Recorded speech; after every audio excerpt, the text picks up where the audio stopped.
I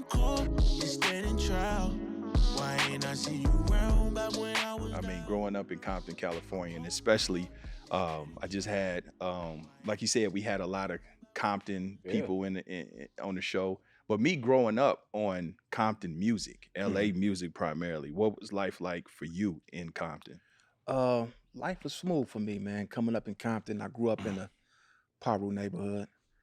My father was one of those guys that he was a hustler. He was affiliated with the gang stuff earlier in his life, but as life went on, he started getting his money. And me watching my dad just, lifting weights, the stuff that we into, and listen to oldies, and just being a good father figure to us. But he was caught up in them streets on the hustling tip.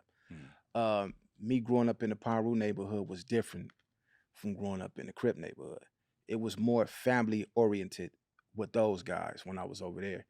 And one day my grandfather, nobody heard me say this, so I'm gonna say this on big court. I appreciate One that. day I was third grade. hmm I was walking out the gate. My grandfather was probably from here to that wall. And this guy asked me where I'm from. This is the third grade. Damn. And Yeah. just me listening to my uncles, and I said, I'm from Fruittown. Yeah. My grandfather heard that, took me home, told me up. I said, I'm out of here, went to my mom's house. But just growing up in Compton, it was just like any other neighborhood growing up. As a kid, you don't really understand Yeah. your surroundings until you get older. NWA, listen to that, you know what I'm saying? Just caught up in the Compton lifestyle, man. It was cool growing up as a kid. Yeah. I had fun. What was your home life like? Did you have both parents or grandmother or? Yeah, I had a grandfather, a grandmother. I spent majority of my childhood with my grandparents. My father and my mom, they separated. Pops in the streets having money hustling. I don't know what happened with him and mom's, but he ended up with another woman. But Pops was there, man. He'd come pick us up every week, take me and my brothers, get our hair cut, buy us some khakis. And this wasn't gang attire. This was school clothes. You know what I'm saying? Wearing this was school clothes. Yeah. Yeah, I grew up with my pops and my father, man. Nice. My pops and my mom. What they were separated, but I'm curious. What did a young Rick Roc? What did you want to be? I wanted to be a mortician, man. A mortician. I used to tell my mother and my grandfather that. Okay. I ain't never heard that. I ain't never heard that either. That's I'm not trying to be cool and nothing. Yeah, that was what I wanted. What was the interest? Because my father brought this movie called Mortuary. And when I watched that movie, it was a scary movie. And it was just something about that movie that I should like watching it over and over. My little brother that would get scared of it. But that was just something I liked it when they was doing it and bombing and all that. Man, I want to do that when I get older. That was crazy. Wow. Yeah. So, I mean, what made you just say, okay, I'm going to do something different. I'm not going to pursue that? Well, my father pulled up in his Cadillac. He had a lowrider. And he was bumping that Ice-T, man. Which record from Ice-T? It was that Original Gangster. Yeah, yeah. He was bumping that Ice-T, and I heard that. Then I heard that Slick Rick, that EPMD. Yeah. When I started hearing that stuff, I was like, man, what is this? You know what I'm saying? My pops, he played that James Brown, but when he started playing that stuff, and then when NWA hit the scene, I was watching that on the box. I wanted to be a rapper at that point. Man, I'm curious. What year LAC did your dad have? He had a 86 coupe, Cadillac Coupe de Ville. Two-door. Okay. Hydraulics on it. All right. 4 switches. I don't know how many switches they had back then. They didn't have 4 switches back then. They had a whole lot of switches. I don't even know what all that stuff was for. Oh, okay. I'm into low riding, but they didn't have 4 switches back then. Oh, okay. He had the 2-door LAC though. 2-door LAC. He had the D's on there? He had Dayton's. It was pink. He had a few cars, but that was one of the most famous Cadillacs in that area.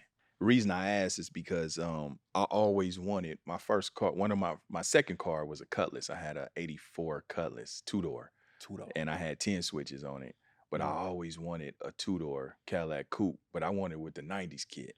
Right. I had one of them. Oh, you had one of them? Yeah, I had a 2-door Brougham. Yeah. I had a few of them cars, man. Damn. I had a lot of them cars, man. See, the problem I had a Cadillac. I had a 4-door, like an 83, but I couldn't find nobody to steal me the 90s kit. I couldn't find nobody to get it, straight up. To acquire it. What year was this? You could have called me, man. This was 94, 95. 95. Yeah. 96. I tried to take one out the church parking lot. Really? Man, I didn't know when you opened the door, the alarm went off. I don't know what. I used to do some crazy stuff as a Because kid, that's the man. only way you could get the 90s kids. I mean, you On the had to photo. get it. You Yeah. had to go get it. Yeah, it ain't like you can go up to Cadillac and order this shit. Like you Right. had to go get it, you know. But Right. anyway, so that's when you got the hip hop bug. Is that when you figured that you wanted to get into rap, or you just was just a fan still at that time? No, I knew off the back. Yeah. I knew off the back. That's what I started rapping, freestyling. Yeah. I don't know what the hell I was saying back then, but I knew when I seen NWA and Yeah. Ice-T and all them, Yep. I wanted to rap. You know Yeah. what I mean? Same thing happened to me. Yeah. Yeah. The first gangster rap record that I ever heard was Squeeze the Trigger. By who? Ice-T, Squeeze the Okay, Trigger. Ice-T, yeah. From Ryan Pace. Okay. Yeah, and that just turned me out. Then of course I started hearing Too Short, you know what I mean? Yeah. Back then I was like, damn, I think Okay. I got something to offer. It's in this one more space. person too. Yeah. Mix Max the Spade Yeah. and King T. Okay. Yeah. And Better Tidy bring T. a gun. Shout out King T. Yeah, What, better was bring a better gun, bring a man. gun? Better bring a gun. Yeah. Yeah. King Yeah. T, Mix Max the Spade, Tidy T. Yeah. Man. So I mean, you strike me as being, you know, very articulate and intelligent. Did you excel at that time in school? I was on the honor roll. I made the honor Okay. roll Don't 6th surprise me. grade. Yeah. I didn't even know I was that damn smart. Mm-hmm. It's like the work was easy to me. Once I left elementary, went to junior high school, it was easy. Mm-hmm. I brought my report card home when I made that honor roll. I didn't get nothing. I didn't get no prize. I didn't go to Red Lobster, Sizzler, none of that. So this was the turning point for me. Once I seen that I didn't get nothing for being good in school, this is how a youngster think. I said, there's no reason for me to even continue on with this. We fit to start this gang banging shit. We fit. It was on. We smoking beaties in the bathroom now. Now we shooting dice, playing pitch, get like me. I had no more interest for school. Right.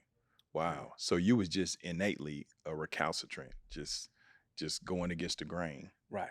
Wow. Once I seen there's no reward in it for me. Where you think that stemmed from, though? I mean, because that had to be a behavior that you may have seen or have been demonstrated. I can't see you just, you know what I mean? Just I just want to go the other way just because. Well, you see it all around you. Yeah. You know. Yeah. In my household, I was the oldest, and my cousin, they stayed on the other side of town. So in my household, there wasn't that kind of behavior. But the homies who had older brothers, cousins, and uncles that probably lived in the house with drug addicts or gang members, just being around them, you automatically adapt to it. That's right. That's funny. Same thing. Let me ask you this, because this was my experience, and I just want to see if you share it. And it's interesting that you said that, because that's what happens a lot of the times. Even with myself, I was raised in a good household, mother and my grandmother, and I was showed a lot of love. And the choices that I came to make weren't choices that were taught to me. Right. But I got to go outside. So it's the influence. A lot of me getting involved with those things initially started from a level of fear of not wanting to be victimized. You know what I'm saying? Right. So you kind of start becoming overtly aggressive and engaging. Right. And so now you start perpetuating that same element you may have been afraid of, but then it get good to you, because then you see the love that comes with that. Is that kind of that's exactly how it goes. Yep.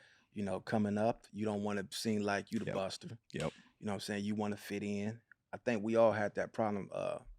By my dad being not, he passed away.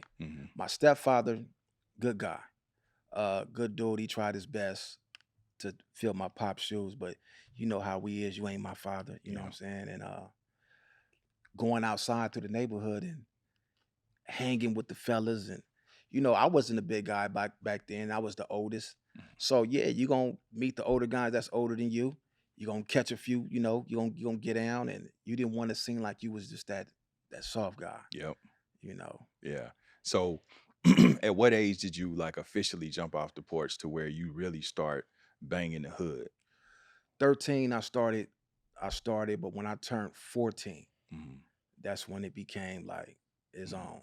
And that's Nutty Block. That was 9th grade, Compton High. Yeah. It was no more games, and it was digital school, and it was the whole thing. That's 14 years old when I really got cracking. Yeah, and y'all got some reputable reputable rappers from you Right. got BG BG Knockout, Knockout, Gangsta Drayster. Drace to the Young Yeah, Hogs. yeah, Yeah. yeah. Y'all got a Geechee couple of them. Gotti. Yeah, Geechee Yeah. Gotti. Y'all got a couple of them out of Yeah. there. King T, you know, he grew up in the neighborhood too. Yeah, that's what he was saying.